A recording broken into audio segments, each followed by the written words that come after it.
Hello and welcome. I'm Dr. Rose Khavari. Just last week I was speaking with a gentleman in his late 70s. He's been married for over 50 years.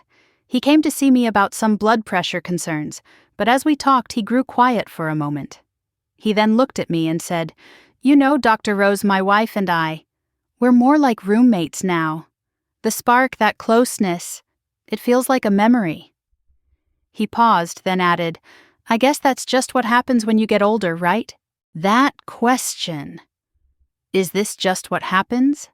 is something I hear so often in my practice. It's a question filled with resignation, a quiet sense of loss, and a deep-seated belief that some of life's greatest joys, like intimacy, have an expiration date. Well, I'm here today to have a very honest, hopeful, and perhaps surprising conversation with you. We're going to talk about why that gentleman's assumption, while incredibly common, is not the whole truth. Today's topic is why intimacy doesn't end at 60 and what you didn't know. This isn't about recapturing your 20s. It's about something far more profound, discovering and nurturing a rich, fulfilling, intimate life in the chapter you're in right now. It's about connection health and a type of closeness that you've earned over a lifetime. So please get comfortable and let's talk. Redefining intimacy. It's more than you think. First, let's broaden our understanding of a key word, intimacy. Our culture, especially through movies and television, often uses it as a synonym for one thing, sex. But if we only look at it that way, we're missing the bigger picture. True intimacy is a much wider, more beautiful landscape, especially as we age. Think of it like a grand house with many rooms. The bedroom is one of those rooms, yes, but there are so many other places where connection lives. Intimacy is in the kitchen when you move around each other in a familiar rhythm while making coffee. It's in the living room when you share a comfortable silence, each reading your own book, but feeling the warmth of the other's presence. It's the knowing glance you share with your partner across a crowded room during a family gathering, a silent conversation that says, "Are you seeing this too?" It's holding hands while watching the evening news, a simple gesture that provides more reassurance than any words could. It's the profound comfort of falling asleep next to someone you trust completely, knowing their breathing is the soundtrack to your safety. It is found in shared laughter over a silly memory, in the vulnerability of admitting you're scared or worried, and in the quiet strength of offering emotional support when your partner needs it most. We can even think about different types of intimacy. There's emotional intimacy. That's the feeling of being truly seen and understood by another person. There's intellectual intimacy, sharing ideas, talking about a fascinating documentary, or solving the daily crossword puzzle together. And there's experiential intimacy, creating new memories together, whether it's trying a new recipe, planting a garden, or even just taking a different route on your daily walk. Physical intimacy is a part of this, of course, but it's one beautiful color in a magnificent painting. When we reduce the entire masterpiece of intimacy to just that one color, we set ourselves up for disappointment if that color fades or changes, which naturally it does over a lifetime. And here's the medical science behind why this matters so much, and I find this fascinating. When we engage in these acts of connection, a warm hug, a deep conversation holding hands, our brains release a powerful hormone called oxytocin. We often call it the bonding hormone or cuddle hormone. Oxytocin is a natural stress reducer.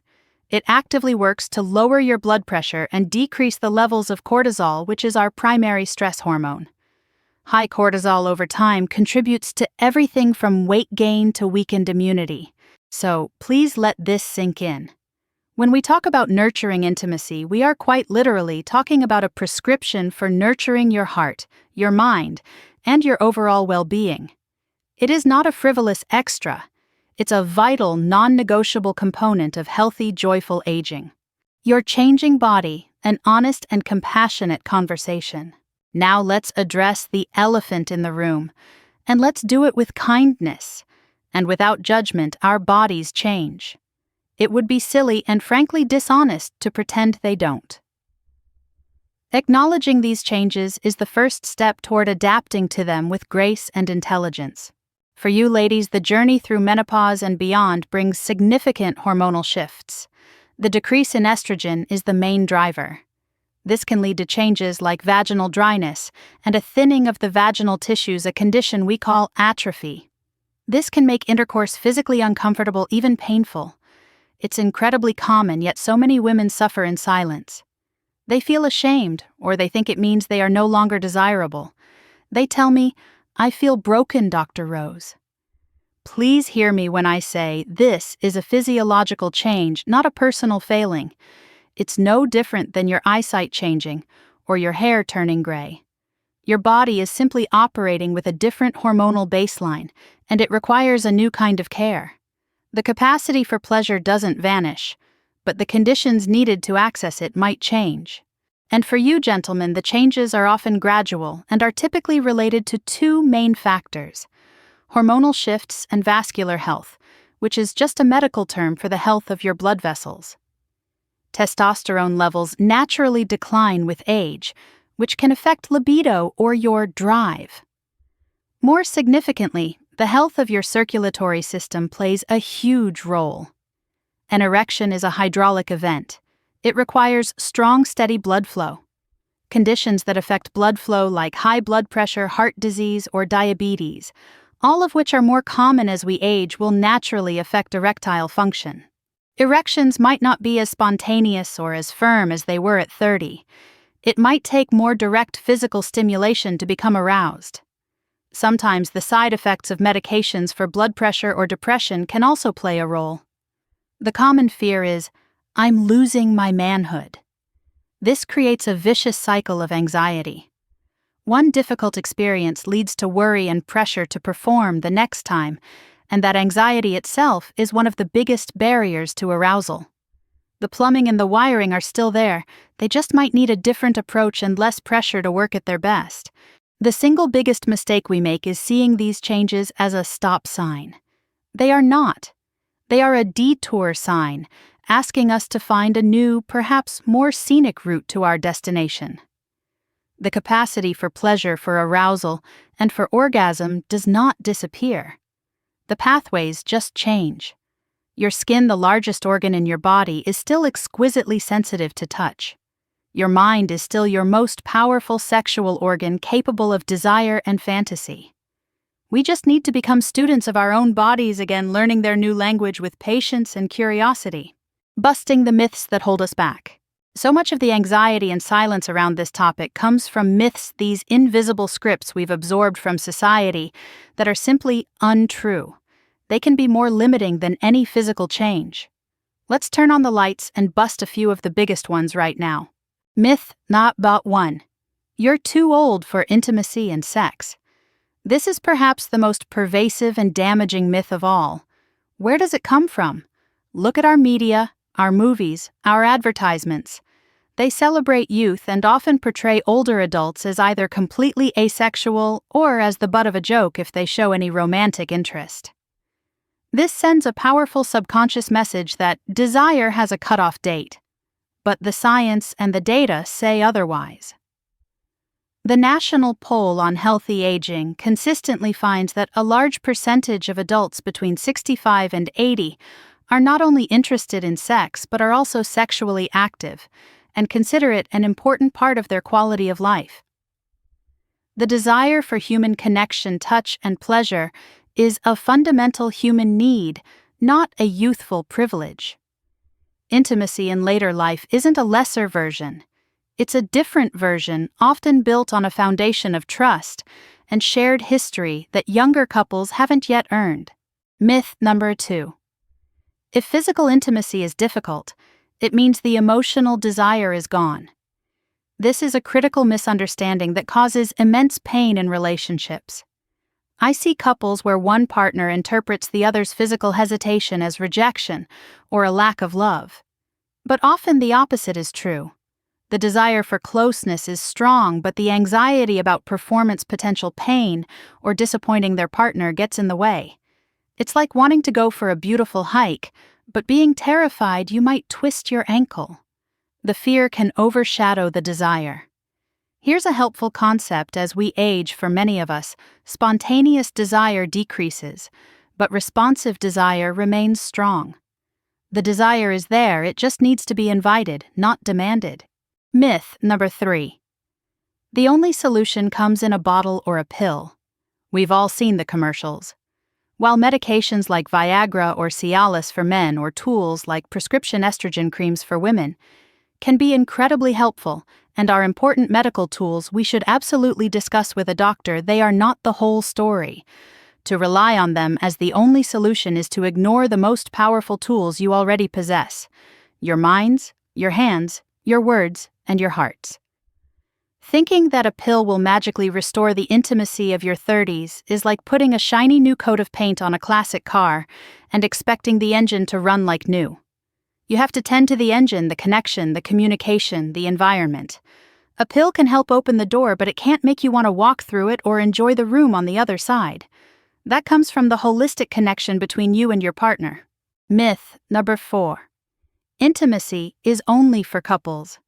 This is an important one, especially as many of us may find ourselves single in our later years due to loss or life changes.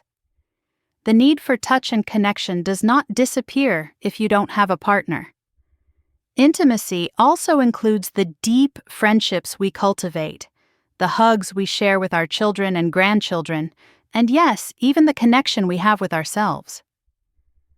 Self-pleasure remains a healthy, normal part of human sexuality throughout life, offering stress relief and a better connection to your own body.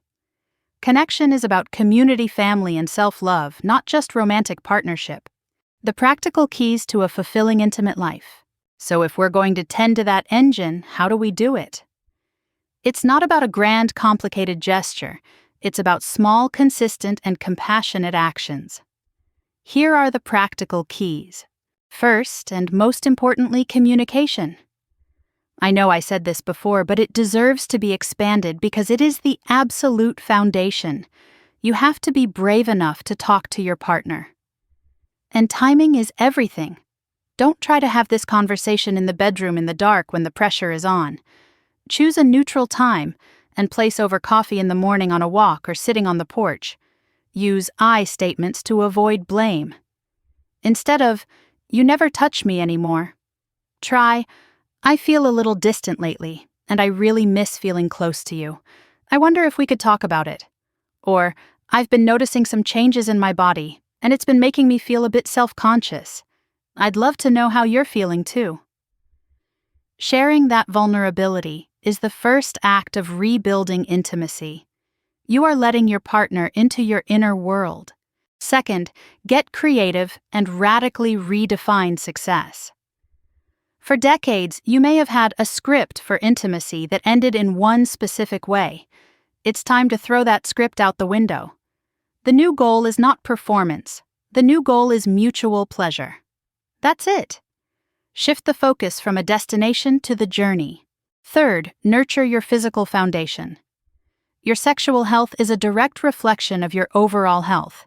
The same habits that protect your heart and brain also protect your intimate life. I highly recommend pelvic floor exercises or Kegels. Many people think these are just for women after childbirth, but they are incredibly valuable for all of us as we age. For women, they improve muscle tone and can increase sensation. For men, they can help with both erectile function and urinary control. It's a 2-for-1 benefit. 1. And fourth, and this is a sign of wisdom, not weakness, don't hesitate to ask for professional help. You would see a specialist for your heart or your knees. Your sexual health is no different.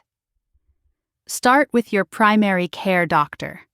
Be direct. You can say, "I'd like to talk about some changes I'm experiencing in my intimate life." We doctors hear this every day. We can check if any of your medications are causing side effects, and we can discuss safe, effective options. You have spent a lifetime gaining wisdom and experience. You don't have to navigate this chapter alone. So as we bring our conversation to a close, let's remember the key takeaways. First, intimacy is essential for your health and happiness at any age. It's far more than just one act. It's about deep, meaningful connection. Second, your body is changing, not failing. Learning its new language is the key rather than trying to force it to speak its old one. Third, let go of the myths. You are not too old. And challenges are not failures, they are simply health topics to be addressed just like any other. And finally, the path forward is paved with communication, creativity, nurturing your overall health, and having the courage to ask for help when you need it. The story you tell yourself about aging and intimacy matters. The gentleman I mentioned at the beginning thought his story was over, but what if he and his wife started writing a new chapter, one that was different, yes, but potentially just as rich and loving? Your later years can be a time of incredible emotional depth and connection, sometimes in ways that weren't possible amidst the rush of raising a family or building a career. You have the gift of time and a shared history. My hope for you is that you leave this conversation feeling seen, understood, and empowered. Empowered to have a brave conversation, empowered to try something new, and empowered to view your health and your relationships with fresh, hopeful eyes. If you found this conversation helpful and would like more evidence-based, compassionate advice on living your healthiest, most vibrant life after 60, I would be so honored if you would subscribe to this channel and perhaps share this video with someone you think might benefit from hearing it. Thank you so much for spending this time with me today. Be kind to yourself, be kind to one another, and I wish you a week filled with health, happiness, and connection. I'll see you in the next video.